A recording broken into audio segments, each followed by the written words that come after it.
Hello everyone, welcome back to my new video and welcome to my new series called boat series. अब नाम सुनने में तुमको थोड़ा अजीब लग रहा हो। एक्चुअली इसके 3 पार्ट बनेंगे जिसमें मैं अलग अलग लोगों के बारे में बात करूंगा। तो पहला पार्ट है बोट रैक। ध्रुव राठी ने धुरंधर मूवी के अगेंस्ट पे एक वीडियो बनाई, तो I am talking about that thing. तो आज की इस वीडियो में मैं जो ध्रुव राठी ने क्लेम किया है कि मूवी में ऐसा कुछ है वैसा कुछ है, तो वो चीज़ को मैं बताने आया हूँ। तो लेट्स स्टार्ट। मुझे बोल मत, मुझे बोल मत, मुझे बोल मत, मुझे बोल मत, मुझे बोल मत, मुझे बोल मत, मुझे बोल मत। नमस्कार दोस्तों, इमेजिन करो मैं एक फिल्म बनाता हूं। एक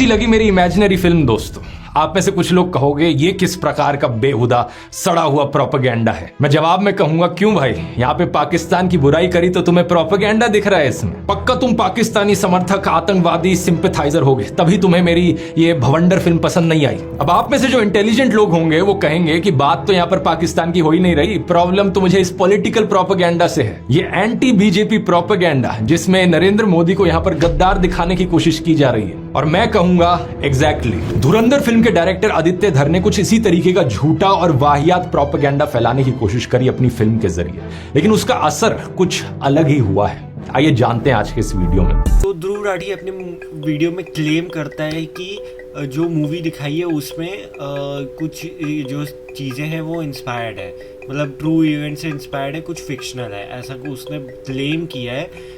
मैं कोटेशन वाला साइन कर रहा हूँ मैं कि क्लेम किया है। तो उसने कुछ वैसा सा सिमिलर सरकास्टिक वे में बनाने की कोशिश की भवंडर नाम देके, एंड उसने क्लेम किया कि जो मूवी है वो थोड़ा सा लिंक कर दी है 2019 के जो अटैक हुआ था वो उससे वो लिंक करती है। But let me tell you, ऐसा कुछ भी नहीं दिखाया मूवी में। एंड ये देख के पता चल रहा है कि ध्रुव ने मूवी बिल्कुल नहीं देखी है। एंड मूवी अभी तक येट पुलवामा के बारे में बात नहीं करती, क्योंकि मूवी जो है 2000 की स्टोरी रहती है, 2000 से लेकर 2009 तक की 9 साल का स्टोरी दिखाया रहता है उसमें। तब भी चैप्टर्स डिवाइडेड रहते हैं हर साल के लिए। तो ये ध्रुव राठी का क्लेम जो करना है, अगर वो फिक्शनल वे में भी बता रहा है एंड उसमें जो मिनिस्टर को भी दिखाया उसने हमने हमारे पीएम को जो उसने दिखाया है उसमें भी अगर वो फिक्शनल वे में पीएम को, हमारे जो अभी के प्रेजेंट टाइम के पीएम को वो ऐड कर रहा है, तो वो भी फिक्शनल वे में सही फेयर नहीं है, इवन नहीं है।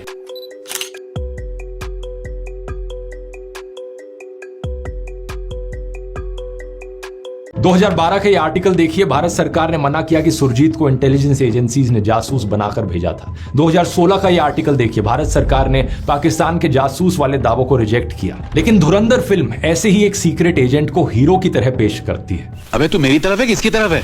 आप शायद कहोगे कि ये फिल्म ही तो है, फिल्म में ये सब दिखाने में प्रॉब्लम क्या है? ऐसे तो वाईआरएफ के स्पाई यूनिवर्स की भी फिल्में हैं जिनमें दिखाया जाता है कि एक इंडियन एजेंट पाकिस्तान में जाकर काम कर रहा है। लेकिन प्रॉब्लम यह है कि धुरंधर फिल्म बार बार आपको दिखाती है कि कैसे ये रियल इवेंट से इंस्पायर्ड है। बार बार अपने ट्रेलर में कहती है based on incredible true events. So इधर थोड़ा स्पॉइलर रहेगा, मैं तुम लोगों को बता दूं मूवी में क्या है, ठीक है। जिनको मूवी देखना है तुम लोग ये थोड़ा सा पार्ट 2-3 मिनट आगे स्किप कर सकते हो, वरना मैं तुम लोग अगर नहीं देखना है मूवी तो तुम्हारी मर्जी, तुम लोग देख सकते हो। बाकी अगर तुम लोग को देखना है मूवी तब भी ये सुनना चाहते हो तो ठीक है, ये और मर्जी। तो मूवी का सीन जब चालू होता है तो उसके फर्स्ट सीन के बाद ही पार्लियामेंट का अटैक दिखाया जाता है कि वहाँ पे एक्चुअली में क्या हुआ था, मतलब कैसा किया गया, मतलब कैसा हुआ था according to the raw footages and जो न्यूज़ में रिपोर्टिंग एंड उस समय जो इन्फॉर्मेशन उस समय की बेसिस पे थी, उस बेसिस पे जो डायरेक्टर ने दिखाया है मूवी में वो दिखाया। एंड फिर उसके बाद जो है उसको रिस्पॉन्स देने के लिए उसके रिस्पॉन्स में जो आर माधवन का कैरेक्टर रहता है, आई विल नॉट मेंशन कि रियल कौन है, उसका जो कैरेक्टर प्ले कर रहे हो रियल में कौन है, I will not mention the name. But जो आर माधवन का कैरेक्टर है वो बोलता है कि इसके रिस्पॉन्स में हमको कुछ करना पड़ेगा, एंड उसकी बेसिस पे मूवी में ऐसा कुछ दिखाया नहीं गया है, but let me tell you उसके बेसिस पे रणवीर को एज अ स्पाई भेजा जाता है पाकिस्तान में। एंड वहाँ पे वो इन्फिल्ट्रेट किया जाता है उसको पाकिस्तान में, एंड फिर उसके बाद वहाँ पे वो रहता है not with his real identity, but वो उसकी आइडेंटिटी जो है मूवी के एंड में दिखाई जाती है पोस्ट क्रेडिट सीन में। भाई इसलिए बोलते मूवी देखा करो बिना। ध्रुव राठी के ट्वीट में ही ऐसा क्लेम किया गया है कि भाई उसको मूवी को थोड़ा डैमेज करने के लिए ये वीडियो डाला। अगर उसको मूवी के रिलेटेड कुछ बोलना ही था, मूवी का फर्स्ट लुक जो है वो अगस्त या सितंबर के अराउंड रिलीज़ हुआ था, तब से लेकर अब तक वो बना के डाल सकता था, क्योंकि तब से लेकर अभी तक में हाइप थोड़ी थोड़ी बन रही थी, एंड स्पेशली ट्रेलर के बाद वो डाल ही सकता था ऐसा कुछ वीडियो इन्फॉर्मेटिव। जो अभी वो बना के डाल रहा है सेम चीज़ वो तब भी थी।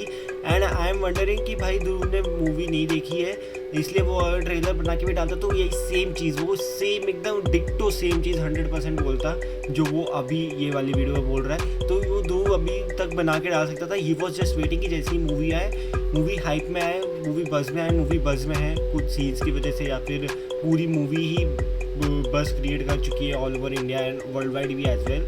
तो उसने सही टाइम देख के ये वीडियो डालने का सोचा ताकि उसको व्यूज़ भी आए, थोड़ा सा कुछ कॉन्फ्लिक्ट भी हो ऑल ओवर सोशल मीडिया। आया है कि रहमान डकैत के मरने से पहले वो उसे हॉस्पिटल तक लेकर आया, लेकिन असलियत में ऐसी कोई न्यूज रिपोर्ट नहीं है। आप ये 10 अगस्त 2009 की न्यूज देख सकते हो, जहां बताया गया है कि उसका एनकाउंटर बिन कासिम इलाके में हुआ। पीपल्स अमन कमेटी के चेयरमैन अब्दुल मजीद सरबाजी ने एक्सप्रेस ट्रिब्यून को ऑटोप्सी रिपोर्ट के बारे में बताया कि रहमान डकैत को 3 फुट की दूरी से गोली मारी गई। फरवरी 2010 का ये डॉन का न्यूज आर्टिकल देखिए। रहमान की पत्नी ने एलेज किया कि ये एक फेक एनकाउंटर था और एसएसपी चौधरी असलम के खिलाफ एफआईआर ऑर्डर की गई। हम हाई कोर्ट भी जाएंगे, सुप्रीम कोर्ट भी जाएंगे। हम जरदारी साहब से भी अपील करते हैं कि इस केस के मुतालिक गौर करें और चौधरी असलम के खिलाफ एक्शन ले। तो अब क्या फैक्ट है और क्या फिक्शन, ऑडियंस ये नहीं जान पाती, और जानना तो छोड़िए, फिल्म में खोए हुए दर्शक इस बात पर गौर भी नहीं करते। इसी कारण से उनके लिए ये सब कुछ एक गॉस्पेल ट्रुथ बन जाता है। आज जो तमाचा है इन लोग के ऊपर, क्योंकि वो हमेशा से सच छुपाते आए। आज जो मूवीज बन रही है, चाहे आर्टिकल 370 बने, चाहे हक बने, और धुरंधर जैसी मूवीज, ये सच है। रियलिटी बेस्ड है तो एजेंट को वहाँ ताली बजाने तो भेजेंगे नहीं, तो वॉयलेंस ही होगा। कि अगर आप इंडियन हो, मैं तो कहूंगा आप कहीं से भी हो, अगर आपको फैक्ट से प्रॉब्लम है तो आपको इस मूवी से प्रॉब्लम है। मूवी में जितने भी सीन दिखाए गए, let me tell you again वापस से, कि वो कुछ जो है दिखाए गए जो रियल सिनेमा होता है। Let me tell you cinema कैसे होता है। अब मूवी जो रियल लाइफ में एक्चुअली इंसिडेंट हुआ है, वहाँ पे तो डायरेक्टर मौजूद था नहीं, तो उसको कैसे वो उसको जो सुनी सुनाई कहानी होगी, जो उसने सुनी है कि ये टाइम पे ऐसा हुआ था, तब से लेकर अब तक में ऐसा हुआ था, इस टाइम पे ऐसा हुआ था, जो वो स्पेसिफिक टाइम एरा का वो स्टोरी दिखाना चाहता है, उस टाइम पे अगर उस टाइम की उसने स्टोरी अगर वैसे सुनी है तो उसमें अपना वो सिनेमाटोग्राफी ऐड करके वो प्रेजेंट करेगा लोगों के सामने, नॉट कि जो एग्जैक्टली है वैसा ही दिखाएगा। तो वैसा कुछ क्लेम करने का कुछ था ही नहीं मूवी में, कि वैसा कुछ क्लेम ही नहीं किया गया है मूवी में कि ऐसा ही हुआ है, ऐसा कुछ दिखाया ही नहीं है मूवी में। नाजी प्रोपेगेंडिस्ट लेनी रिफेनस्टाल, जिसका मैंने वीडियो में पहले जिक्र किया था, वो हिटलर के मारे जाने के बाद कुछ ऐसा ही कहती थी कि मैं तो बस एक मासूम सी फिल्म मेकर हूँ, मुझे बस अपनी आर्ट से मतलब था, जो चल रहा था मैंने उसे डॉक्यूमेंट कर दिया। Großartige Inszenierung. Wer hat die gemacht? Wer hat das erfunden? Hitler und Speer haben das gemacht. Ganz alleine. Ja, ganz alleine. Ich hatte damit nichts. Ich wusste gar nichts. Ich hatte keine Ahnung davon.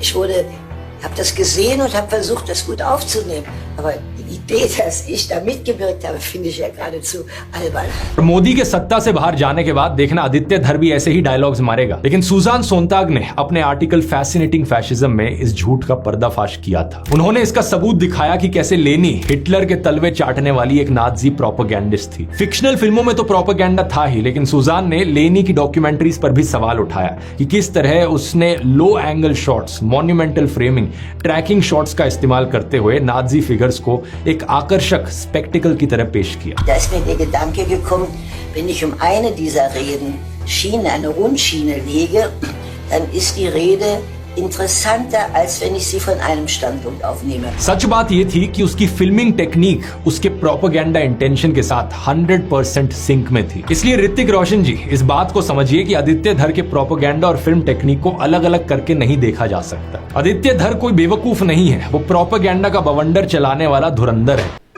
जो director का example दे रहे हैं यहाँ पे ध्रुव भाई, वापस से मैं कितनी बार बोलूँ, दोनों अलग अलग कंट्री से बिलोंग करते, दोनों अलग अलग स्टेट के, दोनों अलग अलग जनरेशन से बिलोंग करते हैं। एंड जो वो मूवी बनाई गई थी वो उसमें हिटलर को स्पेसिफिकली ग्लोरीफाई किया गया था। जैसे हमारे यहाँ पे जो बायोपिक्स बनी, बायोपिक और जो रियल इंसिडेंट दिखाया जाता है बहुत ही डिफरेंट होते हैं।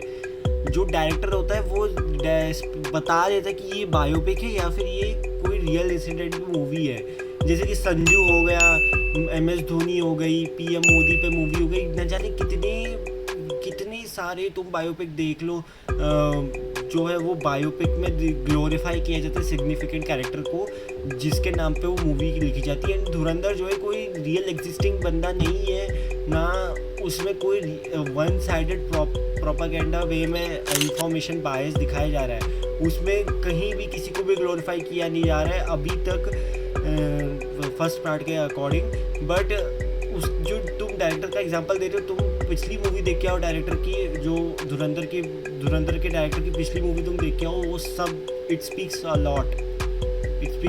शांत सिन्हा जैसे जोकर बता रहे हैं कि इस इंटेलिजेंस ऑफिसर अजय सान्याल का किरदार अजीत डोभाल से प्रेरित है। अजय सान्याल के गेटअप में माधवन के किरदार में लोगों को मौजूदा वक्त में भारत के यानी से अजीत डोभाल की साफ साफ झलक दिख रही। लेकिन क्या अजीत डोभाल खुद इस बात को लेकर सहमत होंगे कि ऐसा निकम्मा किरदार उनसे प्रेरित है? एक बार दोस्तों अपने दिमाग से कांग्रेस बीजेपी निकालकर सोचो, अगर आप इंटेलिजेंस ऑफिसर होते तो क्या ऐसे बिहेव करते? एक बार के लिए मान लेते हैं कि आपको सरकार के ऊपर डाउट है, तो क्या आप हाथ पे हाथ धरकर बैठ जाओगे? क्या अपनी तरफ से आप आखिरी कोशिश नहीं करोगे अपने देश को बचाने की? और कुछ और ही नहीं तो कम से कम मीडिया में तो लीक करा ही दोगे। जितने ईमानदार ऑफिसर सीधे आपके अंडर आते हैं, आप उनको लेकर कुछ तो करोगे ना। और ये भी नहीं कर पाए तो फ्रस्ट्रेशन में आकर रिजाइन तो कर ही दोगे कम से कम, या फिर 10 साल तक ऐसे ही खाली हाथ बैठे रहोगे और फ्री की सैलरी लेते रहोगे बस।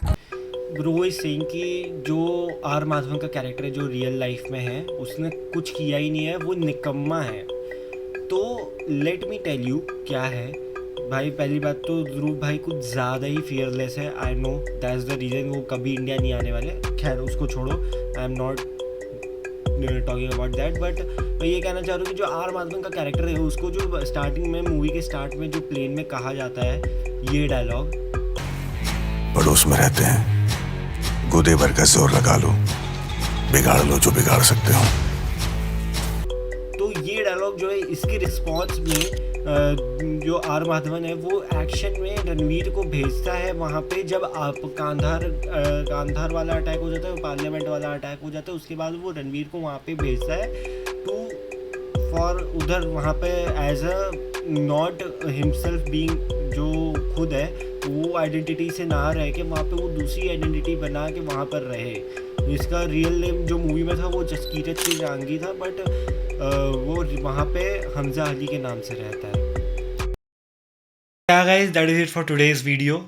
मैं बाय द वे दूसरे ही एकदम डिफरेंट कम्प्लीटली दूसरे रूम में आ चुका हूँ आउटरो रिकॉर्ड करने, क्योंकि मैं जब ये वीडियो रिकॉर्ड कर रहा था तो उस समय मैंने सब रिकॉर्ड कर लिया था, आउटरो रिकॉर्ड करना ही वाला था, बट कुछ काम आ गया था मुझे जिसकी वजह से मैं आउटरो रिकॉर्ड नहीं कर पाया। तो मुझे एडिटिंग ख़त्म करने के बाद टाइम मिला आउटरो रिकॉर्ड करने के लिए, तो I am recording this outro video ख़त्म होने के बाद। So that is it for today's video. I hope तुम लोग को अच्छी लगी हो वीडियो, एंड जितनी इम्पैक्टफुल तुम लोग को लगी हो आई होप वीडियो। एंड बहुत सारे और भी चीज़ें थे जो इम्पैक्टफुल वाली चीज़ें थी जो मैं नहीं डाल पाई क्योंकि वीडियो बहुत लंबी हो जाती है एंड मेरे को 15 मिनट से ज़्यादा लंबी वीडियो बनानी नहीं थी। तो आई होप तुम लोग को ज़रा सी भी अच्छी लगी हो। मैं पहली बार ऐसा कोई इन्फॉर्मेटिव वीडियो एनालिसिस रिसर्च के साथ वीडियो बनाया, तो उसके एफर्ट के लिए लाइक शेयर सब्सक्राइब कर देना। And I will see you guys in the next video, जो कि वीडियो से पहले लाइव स्ट्रीम होगा। तो I will see you in live stream. Till then thanks for watching, bye bye, see you at 17th January.